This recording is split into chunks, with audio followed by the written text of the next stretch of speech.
बाहुड़ा यात्रा रे घटी पारे अघटना जिल्लापालंकु मिलिला स्वप्न सूचना। स्वप्नादेश रथ यात्रा नहीं एक चमत्कार घटना देखादेला।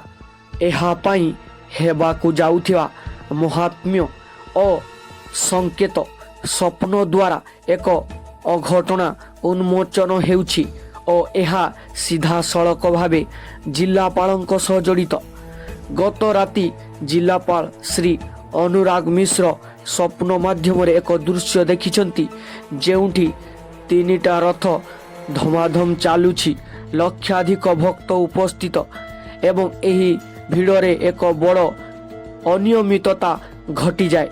एही घटनारे जड़े शिशु हेबा संभाव्य अपमृत्यु और जड़े उच्च पदस्थ अधिकारी गुरुतर आहत हेबा दृश्य देखिबाकू मिलिछि। जिल्लापालंक कहिबा अनुजाई एही स्वप्न केवल एक जनसाधारण दुस्वप्न नुहे। एहारे एमिति किछि तथ्य थिला जहा सतरे रथयात्रा सुरक्षा व्यवस्था उपरे प्रश्न उठाए। एही स्वप्न केवल दृष्टिभ्रम नुहे। मु एहाकू एक आग्रहणीय सूचना बोली धरिछि।